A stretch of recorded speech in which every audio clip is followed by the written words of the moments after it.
This is episode 21 of Untangled Faith. On this episode, I share part 2 of the Got Your Six meeting at Ramsey Solutions and the impressions Melissa Hogan and I have as we listened and lived through this. Why is he talking about my marriage? Yeah, why does he feel like he needs to tell everyone there? He says it at the end of this audio, because you're going to hear stuff. But you're going to hear stuff is why I'm telling you this, aren't you? If you haven't already. God was moving in ways that when you came to me, I wasn't under a gag order. You still chose to not say anything. Yeah. Again, God is the hero. I'm sitting in the stands watching God move things in the arena, and I'm just blown away. I'm going to expose you, Dave Ramsey, because you have covered up for Chris Hogan. Have at it. Better people than you have tried, Gunga Din. Expose me. This is Amy Fritz, and you're listening to Untangled Faith, a podcast for anyone who has found themselves confused or disillusioned in their faith journey. If you want to hold on to your faith while untangling it from all the things that are not good and true, this is the place for you. This is part 2 of a 2-part bonus arc of our Ramsey story. If you're new to this podcast, the first part of our Ramsey story starts in episode 17. But if you've been with me for a while, I want to make sure that you notice that there were 2 episodes that dropped today.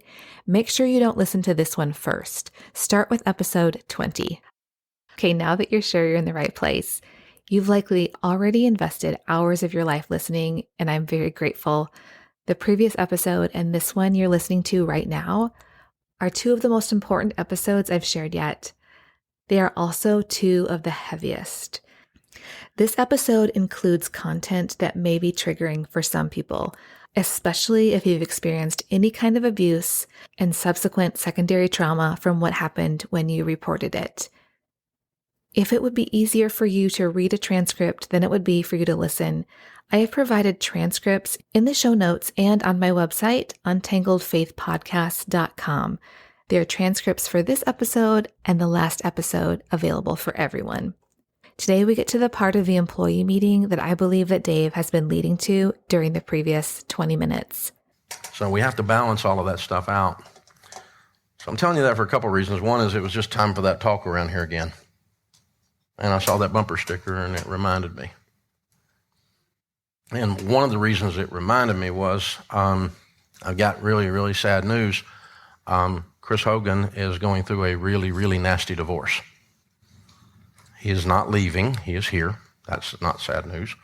Or that is sad news. It's not sad news that he's staying. It's not that kind of sad news, but it's really a tough time. We started learning about this from Chris last summer. And 5 days before the book tour started, Melissa, who I've known, Chris's wife, for many years, came in unannounced right after I got off the radio show without an appointment and demanded very angrily to see me and began to accuse Chris of doing all kinds of things, to which, what did I do? What have I been telling you for the last 25 minutes? Okay, Chris, where are you? Get your butt in here. You need to be sitting here and have a chance to tell me if this is true or not, these things she's saying.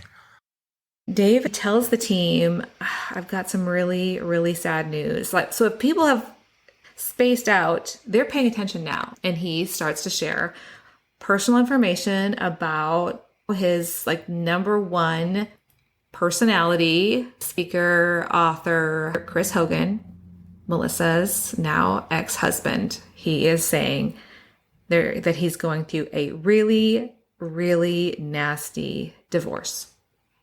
And I want to be clear here. My goal has never been to air my personal situation or to say terrible things about my ex-husband. I do believe in telling the truth, and I do believe in calling out lies where they are. Yeah, and Dave made this very public by telling this personal information to these hundreds of people. For me, the first thing when I discovered this audio, when I heard about this and found out about it, this is my personal life. This is my marriage and things that affect my children. Yeah. The idea that Dave thought it was okay to air things about someone's personal life, and he falsely characterized my actions to almost 1,000 people in this company, some of whom I was friends with. That's extremely problematic. Yeah. That is an invasion of privacy that is possibly legally actionable. Yeah. If I had known about it within an appropriate amount of time. That's not what I care about, to share that kind of private information. And so I would ask, does he regularly share about people's divorces to the whole company? No, he doesn't. There are prominent people in the leadership or on the board of that company who have divorced over periods of time, including situations that might have had some similar themes as mine. And Dave not only did not share about it, did not talk about it at all within the company to anyone that I knew, and certainly didn't share about it from stage. So then you have to ask, why is he talking about my marriage? Yeah, why does he feel like he needs to tell everyone there? And he gets to that. He gets to that later. Yeah, he's preloading. He says it at the end of this audio, because you're going to hear stuff. He's going to characterize the narration. So this is what's actually happening. And if you're sitting in this room, you're all of a sudden, what is happening? And you also know that Chris Hogan is sitting in the room. Right. And you know that prior to this audio, he had gone on a 1-month sabbatical after the book tour that they had characterized to the employees as he just needed a break because he was a thoroughbred. Yeah. It's a thoroughbred. They don't know when to stop or when to take a break. Right. So this is what they've already told and preloaded to employees. Dave can't look like he lied, that sabbatical was about Chris just being tired and he was a thoroughbred after the book tour. So he's got to characterize it in some way that makes it look like he did not lie. There is a lot here. Dave is representing you, that you came in unannounced, that you did not have an appointment, that you were demanding and angry and accusing Chris of all kinds of things. I've had a long time to process this audio, and I've had a lot of therapy to process this audio, and I've gone back and looked at my own documentation surrounding all of these events, which includes documentation, recordings, and I have a couple thoughts, many thoughts, actually. So first of all, talk for a second about gossip. Mm-hmm. And Dave characterizes gossip as telling negative information to anybody who can't help solve the problem. Yeah. So I think under that definition, even if you agree with that definition, which I think that's a pretty unique definition, he is gossiping about me. Yes. Throughout this whole anecdote. Yes, he is. And those people couldn't do anything to help me in my divorce. I didn't give them permission to talk about this situation. And he is telling this to almost 1,000 people. Yeah. My personal private information, which is completely gossip under his own definition. He also lied multiple times. I'm an attorney. I'm an officer of the court. I also do my best to tell the truth and not exaggerate. So you're not worried about asserting, like, emphatically, definitively that Dave lied in this? No, he lied multiple times. And let's talk about those. He said, let's start with this. 5 days before the book tour, Melissa came in without an appointment and demanded very angrily to see me. First of all, it was actually 16 days before the book tour. And I think Dave makes it 5 days here. So it looks like the time is so compressed that they couldn't have possibly done anything different. Yeah. He could have looked at a calendar, even if he's saying, well, I misremembered. Yeah. I looked at a calendar. I calculated the time between December, I think 20th it was, of 2018. Yeah. And the book tour starting on January 5th, I want to say. That was a complete lie. Mm-hmm. He says, I came in without an appointment, demanded very angrily to see him. At no time did I demand, much less very angrily, to see him. Yeah. In fact, I was still focused on protecting the name of my husband at the time and of Ramsey. And I actually thought I had an appointment. It had been communicated to me by my husband at the time that there was an appointment at Ramsey Solutions. And I told that to Dave when I went in there. Yeah. So even if that was completely not the truth, I had thought that we had a time that we were supposed to go in there. And then my understanding was my ex-husband had canceled that, but I went ahead and went. And I spoke to the receptionist. I acted like that I had a Christmas present for Dave because I did not want the people in the company who were going by to see this as something terrible. Yeah. My hope all along had been that this could be a reckoning that would be positive. Yeah. It is absolutely false to say that I demanded very angrily to see him. I have text exchanges. I was seen by many people in the lobby, and that's completely not true. And so, began to accuse Chris of doing all kinds of things. So this actually wasn't the first time that they had heard about some problems. I guess you want to call it misbehavior. This was not the first time by any means. The first time that they heard about it or the first time you mentioned it? It wasn't either one. Okay. Either one. They knew about some inappropriate behavior many, many years before that. And how I know that is Dave actually said it to me. There were 3 days of meetings, December 20th, December 21st, and December 22nd in 2018. In one of those meetings, when I brought up an earlier situation, from Dave's own mouth, he said, well, we did an investigation around that time, and we concluded that it was only an emotional affair. That's fascinating to me. Now I wonder if he just asked him if he had an affair, and he said, well, it was emotional, and that was it. That seems to be consistent with how Dave concludes what is true. Did they ever talk to you? No. And if they had done the minimum level of validation or investigation or inquiry, they would have known that not to be true.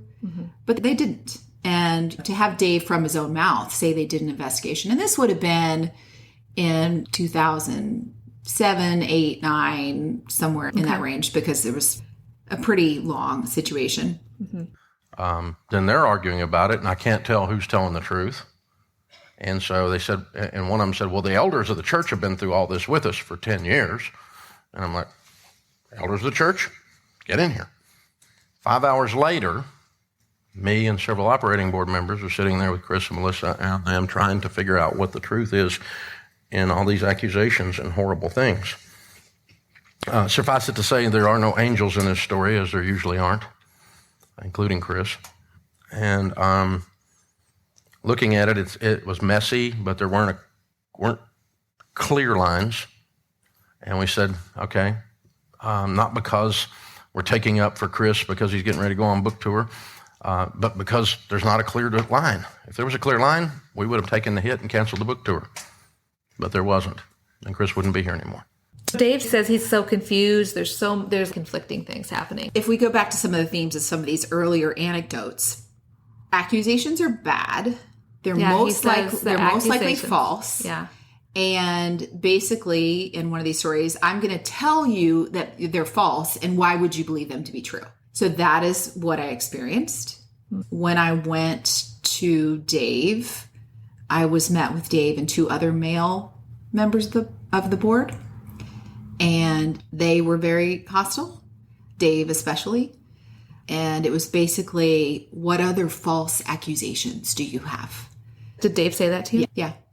So if you remember, I said this wasn't the first time. They had learned of things approximately a month prior to this.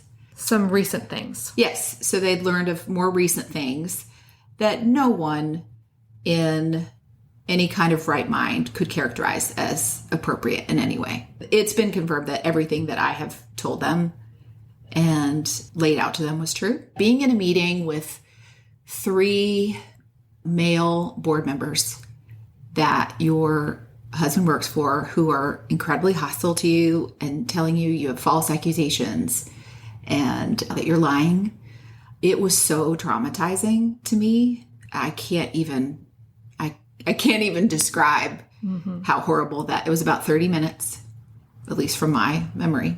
It was like being emotionally raped, and I don't use that description lightly. These are men that have the power over your income, your health insurance for your child who needs this medication to live, and have power and influence in your community and in your churches.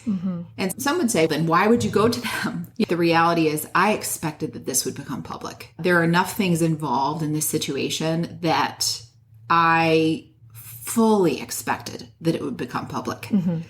I actually was trying to help them. I thought they need to get in front of this. They need to realize what's happening here and that this is not good. This is gathering steam and this is really bad. Yeah. And I thought of, well, what if I didn't go to them and then this became public? Then it would be like, why didn't you come to us? You can't win in this situation. I can't win. Yeah. I thought that was the right thing to do out of respect for them. At a certain point, Dave says that he finds out that the elders of the church have been going through all of this for 10 years. Did he then invite the elders in to hear their side of what was happening? And I'm really interested in that because he says he's trying to figure out the truth. All these accusations and horrible things. He's got the elders there now, and he's still confused. My experience was he did not really want to know the truth. He did not want to know the truth. Who didn't want to know the truth? Dave did not want to know the truth. Again, it had been a month prior to that where nobody reached out to me or contacted me. In fact, it was the experience of being completely shut down and disbelieved. When you reached out and said you had some concerns about an issue. Yeah, that it was false accusations.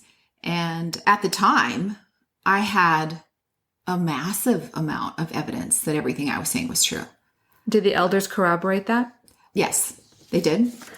Only one time did Dave specifically ask me if I had a recording of one thing. And at the time, I didn't know if I did.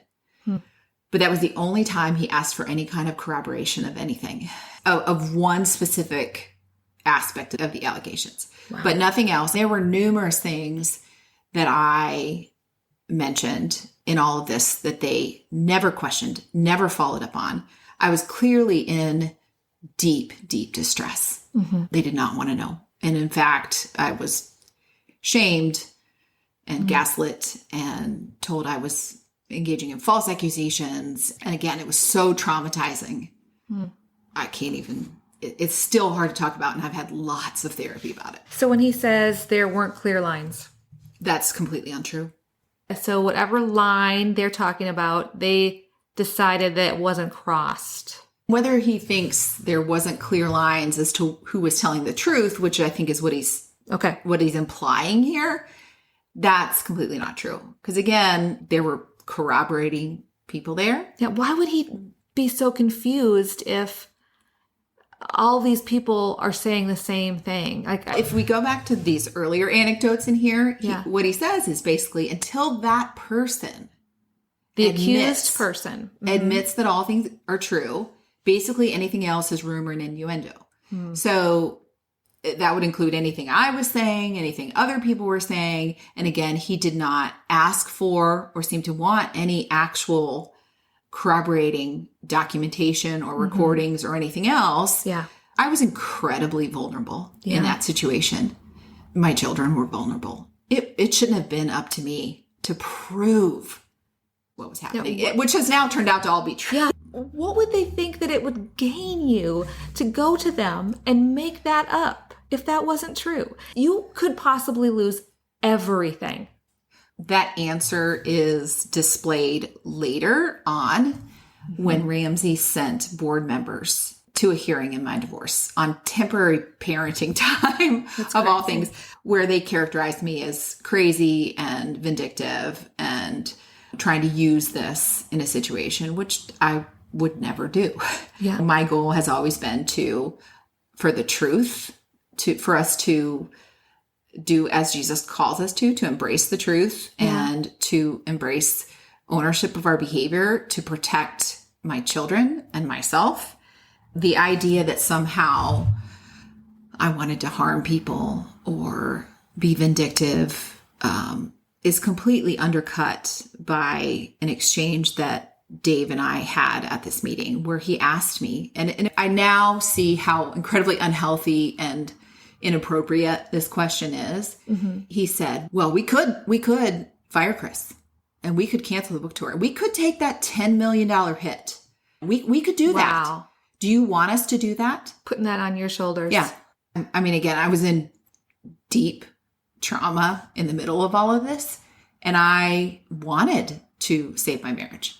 But that's really inappropriate. Yeah. I didn't say one way or another. My response was something to the effect of, I just want God to be glorified. And that's what I want in this, to pull back the curtain on deception and manipulation and things that aren't true and aren't of Jesus, and for God to be glorified, even in the exposure of really dark things. Dave says, not because we're taking up for Chris, because he's getting ready to go on book tour here. I think we're going to call that leakage. Yeah. I think that's, how can you say you're not? Because this whole speech is about how you take up for your friends. Right. Own it, Dave. Own it. We are going to take up for him. Maybe you don't want to say it's because of the book tour, but he has clearly asked you, we have invested $10 million in this. Yeah. What are we going to do now? That's a really loaded question. And so we wrestled with facts and pushed rumor and innuendo to the side. And as best we could do in that situation, made a decision, said, okay, Chris is going on book tour. When he comes home, he's going on sabbatical for a month, which will give him time to work on his marriage and try to save it. We'll pay for the marriage counseling. We're going to put them in count. We're going to do all these things together. And and Melissa, if you want to go on book tour with him, that'll be okay as long as it's not a toxic situation. And over the next 5 days, it was a lot of hyperbole and drama, and we decided it was going to be a toxic situation. And several of the board members came and said, look, she does not need to go on this tour. It's not a positive thing. It's not going to cause healing in their marriage, and it's not going to be positive for the tour, either one. So she needs to not go. Well, she's really angry about that, obviously. We came home. When he came home from the tour to do his sabbatical, instead of them working things out, it got worse. And we played as best a role as we could play in all of that to help and be there for them. Pray for them.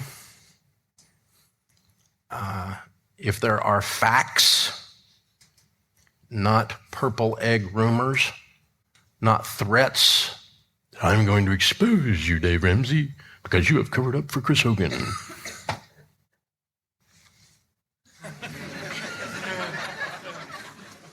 Have at it. Better people than you have tried, Gunga Din. Expose me. I is what I is. I got your 6 until I have facts, not rumors and not innuendo. And then to say, we wrestled with facts and pushed rumor and innuendo to the side.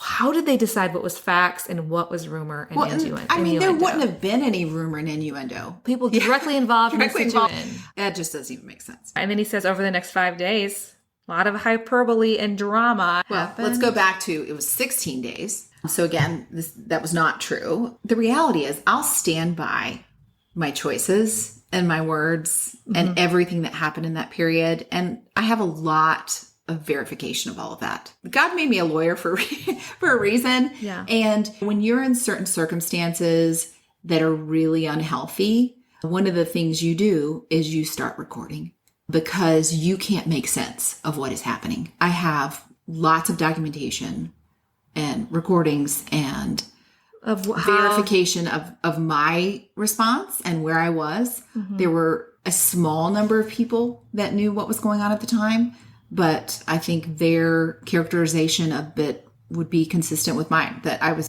not in any way engaging in hyperbole or drama. Yeah. I don't know who wrote Dave's speech, if he wrote it or if he chose these words carefully, but if he says it was a lot of hyperbole and drama, he doesn't say your name there, but he clearly implies the hyperbole and drama is coming from not Chris. It can't possibly be. Right. And he goes on to say later, she needs not to go, and she's really angry about that. Was that true? No. The reality is, we were in a situation where they had proposed what they called a restoration plan, and they kept changing that of what could and could not happen. But then at the same time they were doing that, they were saying, we're following through exactly as we had said we would. So that's really confusing. Even though they're changing it. Right. You're sitting in a situation where what they're demanding or what they're saying can and can't happen is changing.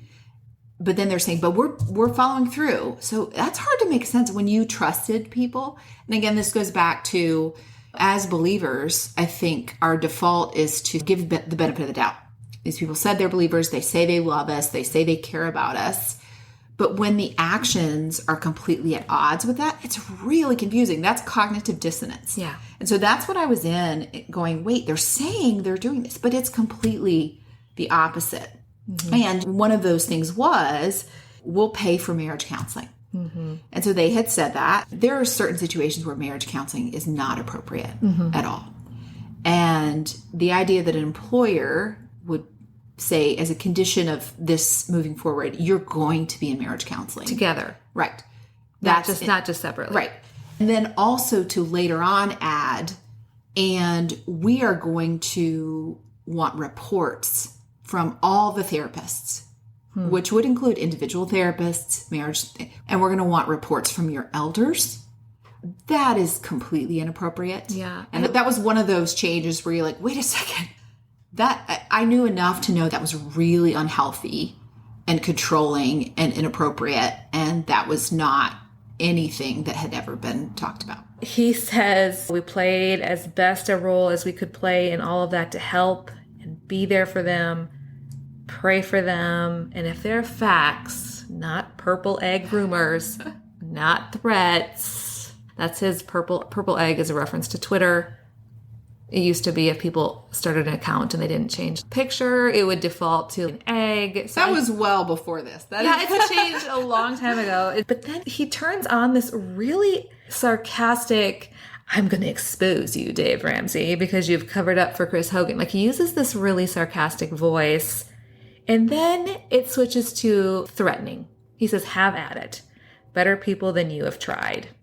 Yeah. So again, it goes back to any kind of accusation or calling out of potentially bad behavior. That's the problem. So anybody to say we're going to expose you or even to say we're going to hold you accountable for these. That is the problem. Threatening people that would dare speak the truth about this. Yeah. This is a threat. Better people than you have tried. Come at me, basically, is what he's saying. Yeah. And so we're walking with Chris through this process, and, very detailed, unbelievably inserted into their personal lives to know what's going on, because he owes that to us if we're going to take his 6. Does that make sense? And we have. We've got his 6. We've got friends in his corner. We've got spiritual people in his corner. We've got a prayer team on his corner, paid counseling in his corner. He's got a good attorney, every bit of that. And so, is there any question in your mind sitting in that meeting? He says, we've got friends in his corner. We've got spiritual people in his corner. He must be right with God then, right? We've got a prayer team in his corner. Well, then this must be the good guy, right? Paid counseling in his corner. That's great. We've got a good attorney. What does that mean? They have a good attorney. I don't know, what all that means. But the message that I would get here is that this guy is in a nasty divorce, and it must not be his fault, even though we have heard Dave say there were no angels in this. But he must not have done anything too bad, because we know where Dave stands on things, and he's still there. Let's go back to how he says there's no angels in this story. By saying it's a really nasty divorce and there's no angels in this story, it's basically like it's really confusing. They both did bad things. We'll figure it out, and we're playing the best role we can. When the reality is, I don't claim to be a perfect person. We are all sinners. I don't claim that I was perfect in anything, but I acted with integrity in my marriage. We were married for 21 years and we're in a relationship for 5 years before that. I did my best to be a good wife, support my husband. So for Dave to characterize it as there's no angels in this story, I think is completely disingenuous. Yeah. To the information that he had at the time he spoke he completely mischaracterized the situation Yeah. because that suggested that there was things that happened that did not happen. When Dave is saying, we're walking with Chris through this process. We have friends in his corner, spiritual people, counseling, good attorney. You know what you don't hear there?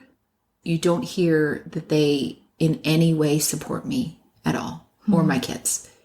What you hear is they have taken a side. They've chosen a side, and it's Chris's side.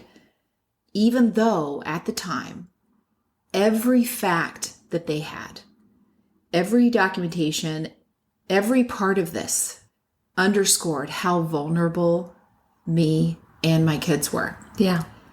And there was nothing, that is what they knew at the time. Yeah, I'm assuming And they that they were told things about you that were probably not true. Well, they knew that there was corroboration of a lot of what I had said at the time. And since then, all of what I've told them has been corroborated. Right. But they knew that we were incredibly vulnerable.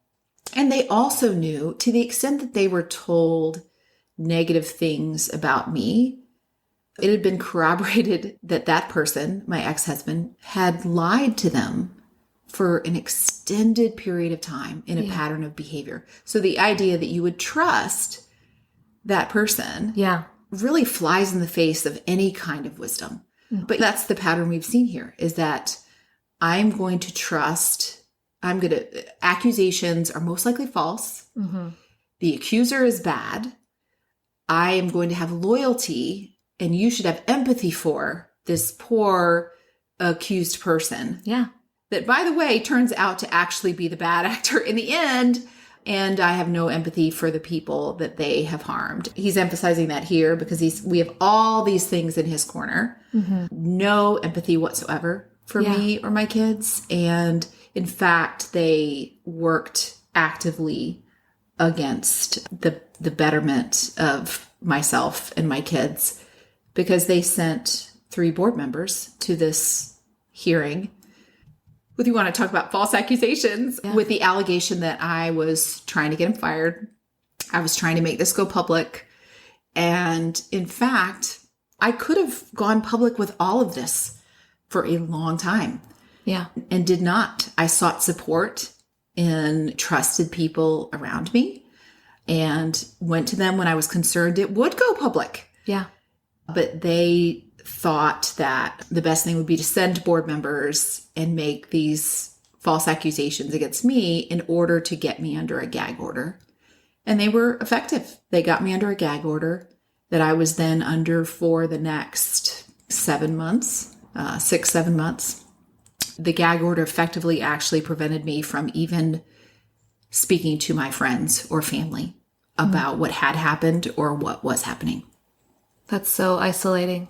It's like we were living parallel lives at the time because you've told some of your story. And so now people can overlay what was actually going on when you were trying to find me, when I had disappeared, because these things were coming out. And it was so incredibly traumatizing. But here's what I'll say. God is the hero. This is what I want people to always remember. God revealed so many of these things. I'm not smart enough or a good enough detective or suspicious enough to have found out a lot of these things. God revealed them. There was an opportunity for repentance. And instead what happened was a doubling down of what was happening. Then God would reveal something else. And this went on for the entire fall of 2018 and then through 2019. And so God was with me in that. It was heartening to me that you cared enough to want to support and find out. And so even just that care was a huge thing. God was moving in ways that when you came to me, I wasn't under a gag order. But you still chose to not say anything. Yeah. Again, God is the hero, and God kept revealing things. And I think he's still using people and situations to keep revealing what's happening. I'm sitting in the stands watching God move things in the arena, and I'm just blown away all the time. I think that's still going on. But you're going to hear stuff is why I'm telling you this, aren't you? If you haven't already. And but that's the reason we put Chris on sabbatical when he came home. That's what was going on. At that point, we didn't know what was going to happen. And at that point, it was still none of your business. But now it's going public. I mean, he's filed. It's a public filing of the divorce. And so, some of these people who have opinions out there, and truthfully, we had folks working here that heard things and believed that we were covering for Chris and quit. So, which is kind of okay. And that's probably a good thing. I love you, but if you don't believe I've got integrity and do what I say I'm going to do, you should quit. And if you don't have the backbone to come ask what the flip's going on, you should quit. If you're just going to believe lies on their face, I'm okay with that. Okay? So that's how this works. It's messy, y'all. This is grown-up talk, isn't it? Welcome to your first day.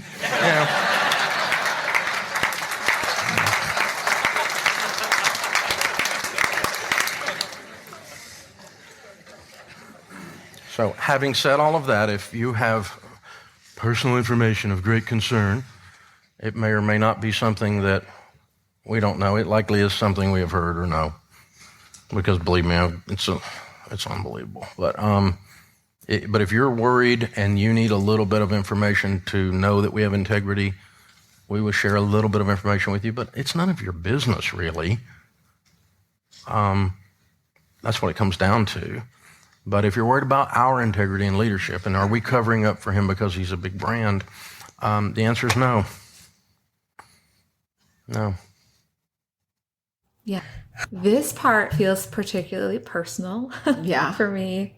Yeah. He doesn't say my husband's name. He doesn't say my husband's leader's name. But unless somebody else quit, unless they know of somebody else that resigned because they believed that they were covering for Chris, then he was talking about my husband and my husband's leader. And for him to say, if you don't believe I've got integrity and do what I say I'm going to do, you should quit. Yeah, I guess I'd agree with that. Because that's exactly what your husband did. That is why he resigned. But the reality is, this whole audio has exhibited a intense lack of integrity. Yeah. And then he says, if you don't have the backbone to come and ask what the flip's going on, you should quit. I would like to address that. To say, if you don't have the backbone to come and ask what the flip's going on, you should quit. None of this would happen if he hadn't. He very specifically did go to his leader. He did exactly what he was told to do. So for Dave to stand up and insinuate in front of hundreds of my husband's former team members that he didn't have a backbone or that his leader hadn't had a backbone is completely wrong. It's disingenuous. He knew that was not true. Dave knew at the time that these people had gone to their leaders. Yeah. In the case of your husband, confirmation of information came from those very leaders. Yeah. The senior executive, VP said this guy did have an affair while he was working here. What? We didn't know about that one. But Nathan didn't even know. So the first time anyone gave us confirmation of that was one of Dave's leaders. So, and then also to say, if you're just going to believe lies on their face, I'm okay with that. Dave, you never said Nathan's name, but I'm just going to assume you're talking about Nathan. Why are you saying that he's believing lies? There was nothing he believed that was a lie or has proven to be a lie. Mm-hmm. And since that time, additional information that the company has confirmed to be true and that we knew was true all along. Yeah, they knew during this meeting that things that Nathan knew were true. They already knew enough to know that they were misrepresenting Nathan. And I think they were counting on nobody else there finding out. So they used this to try to shut people down internally. Because if you go through this audio, it's highly conflicting. Because on the one hand, they say, come to us, and people who didn't come to us have no backbone. But then multiple other times, they say, if you have personal information, we probably already know that. Yeah, I mean, and he says it's none of your business, really. Yeah, he goes right from saying that Nathan's believing lies or insinuating that the people that have left are believing lies to saying, having said all that, if you have personal information of great concern, he says that with a sarcastic voice. Yeah. You could talk to them, but That's exactly what Nathan and his leader did. They had personal information of great concern, and they disregarded them. They misled them. And then here they have lied about them. They wordsmithed all these things and then misrepresented them to the entire team. I think the hardest thing, and I said this in one of my last episodes, that there were people in there that knew Dave was lying and that knew the character of my husband and his leader. And they just sat there and are still sitting there and have never said anything. Like, when did you cross the line that you are okay to do that? What are you telling yourself? What are you telling yourself now that you know the absolute truth about all of these things about Melissa, and that you were lied to, and that you were okay with letting the whole entire team think that she was a terrible person, that she was not trustworthy? What are you doing to make that right? Why was that okay? How are you justifying the fact that you sat there and were willing to damage somebody so much? I think people should wrestle with their actions before the Lord. Yeah. And I'm not talking about people that were sitting in there and didn't have any idea. I'm talking what was about going leadership. On. We're talking about leaders of Nathan and his leader that knew these guys, knew their character, people that knew the whole story and knew that Dave wasn't sharing an accurate representation with the team. People that knew Melissa and suddenly were going to have to decide against everything they'd already seen about her. They now were going to think that she was a bad person. Some of these people I had counted as friends. And there was nothing in the past or in anything in any of those discussions to lead them to believe that I was not telling the truth. And in fact, there was a lot of corroboration that I was telling the truth. And they're going to have to stand before the Lord and account for themselves in that. Not a single person involved in any of that has ever come to me, has ever owned anything related to that. In fact, when I was in one of those meetings, I had really prayed about bringing up some of this information about how they had already acted and how they had treated me. I said, I was very hurt when you had done these things, these two things, including referring my ex-husband to divorce lawyers. Before he had ever even never mentioned it to you. Yes. And in basically advising him to get away from me and get a divorce and different things like that. And when I said that, Dave reacted very strongly and intensely and said, well, if you don't trust us, what are we even doing here? And if you can imagine, after the interactions I'd had with him and the other board members and how vulnerable I was at the time, when I was bringing up concern of here's how one way in which you have hurt me, and that was his response, I actually ran out of the room and was in the bathroom on the floor.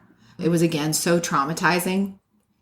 There was no empathy for me at all. Basically, for me to bring up any concern was attacked in that kind of way. I have no problem saying that's what happened because there were witnesses and that's the truth. And that's a really unhealthy and abusive way to respond to someone who has vulnerably come to you and then who says, here is a way in which you've hurt me. Yeah. They break trust and then they accuse the victim of being the problem. They call it DARVO, the deny, attack, and reverse the victim and offender, to make it seem like you were the problem because you didn't trust them when they had been absolutely not trustworthy. Yeah, and that's what continued over the next period of time is, again, it was very confusing because I was getting, mixed messages and manipulation. I was being called and emailed and told what I could and couldn't do, who I could and couldn't talk to. Who was telling you that? It was through emails and voicemails, multiple female board members. Okay. And then there were emails from Dave himself and that were attacking and accusatory. And it was incredibly distressing. Truthfully, one of the things we discovered through this process is the longer that a hillbilly walks with you, the more they're obligated to stand in loyalty. And so if you've been here about 10 minutes, I would not have invested the number of human hours and tears that I have into this situation. But if you've been here 15 years or 14 years, like Chris has, and you get this situation, it doesn't matter where you work in the organization, you're going to get exactly the same treatment he's gotten. And we're going to stand with you. We're going to give you more investment back into the situation to find out what's going on. But frankly, the amount of productivity that's just sucked out of the marrow of my bones is unbelievable, and I would not have invested that in someone who's been here, 94 days. I'm just like, this ain't working, so I'd be done. And it's not because I treat you different, it's just because I treat you different. Did you know that fair is not equal, and equal is not fair? It would be wrong to treat someone that has been here 12 years exactly the same, give them the exact same thing. Now, again, you cross certain lines, it doesn't matter how long you've been here, then that's where we are, right? And I don't hold things against you did before you came here or you did 15 years ago. I have not got a long enough yellow pad to collect everyone's sins. Lord Jesus, help me. So if you go back to my high school days or my college days, none of you would be working here. So, because, before Christ, Lord of mercy. And then he makes it seem like he is the victim again.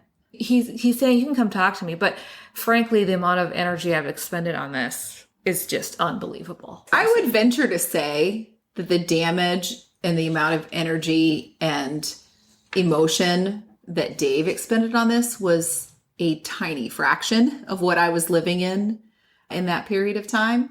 I subsequently found out while I was in deep distress, we're talking like in therapy multiple times a week. The board members were on vacation in Florida telling me what I could and couldn't do and who I could and couldn't associate with in my family. And you were hardly functioning. Yeah. And here's the thing. In hindsight, God took care of me. Mm-hmm. He took care of my kids, but not without incredible damage. And I really could deal with that much better if it was just me than the incredible amount of damage to my children. Mm-hmm. The word says, if you harm these little ones, it's better for a millstone to be hung around your neck. Mm-hmm. And again, they're also going to have to stand before the Lord and account for the damage there that I hope can be redeemed. Mm-hmm. Anything is possible with the Lord, and I pray for that.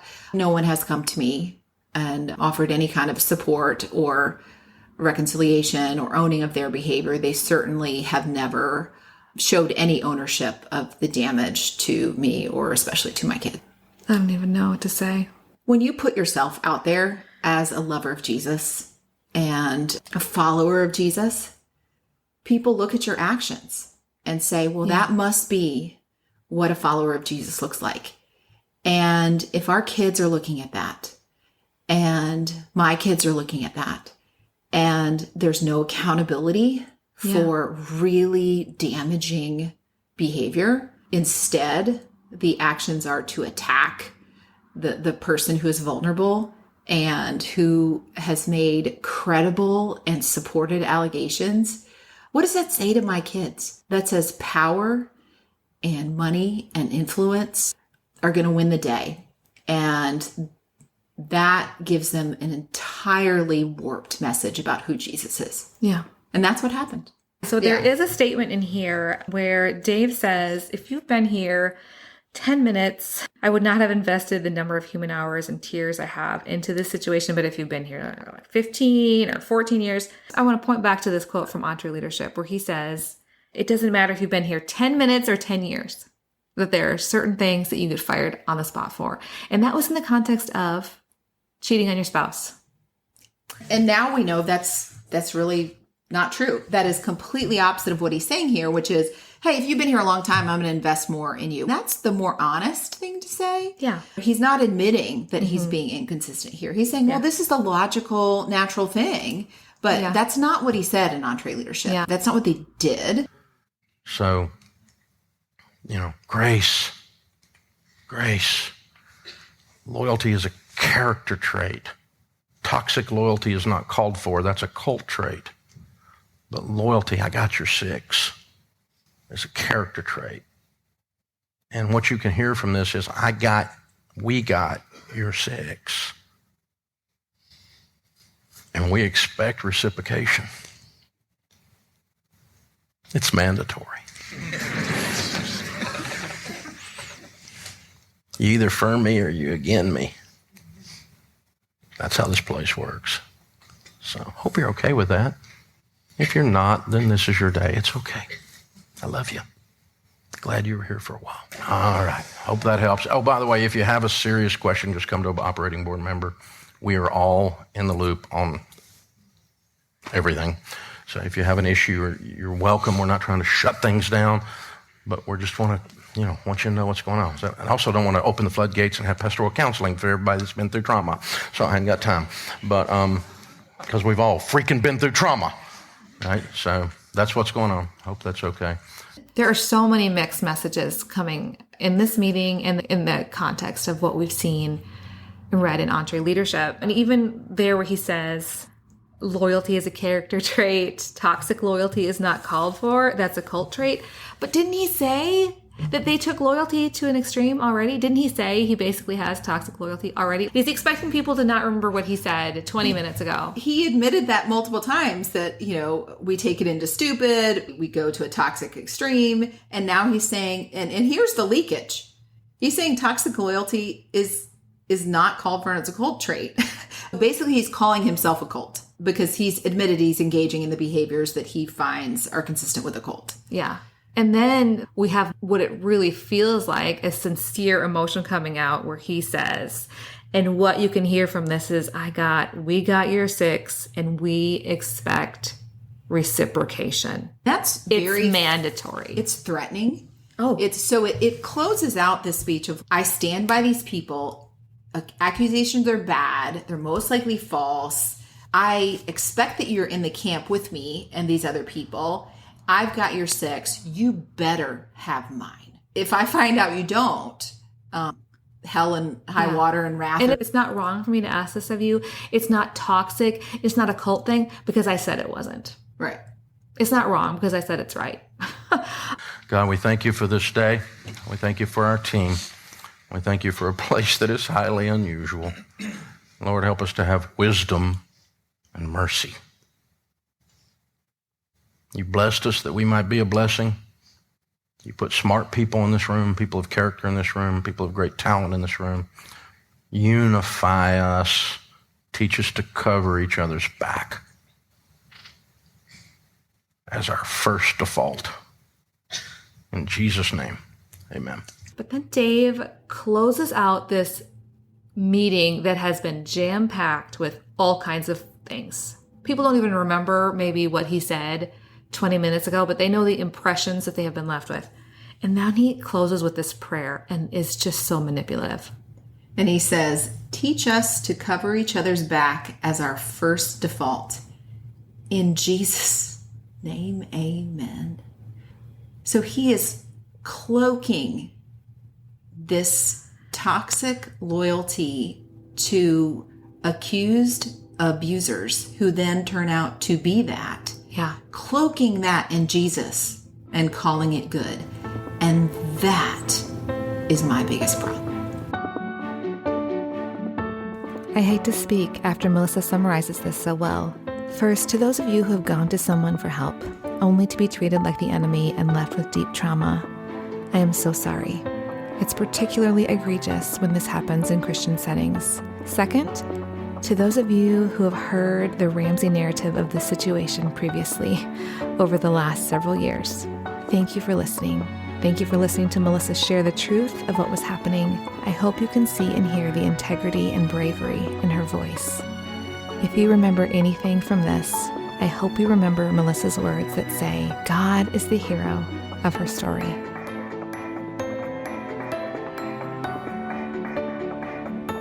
Thanks so much for listening. I'm taking next week off, but I'll be back on November 17th.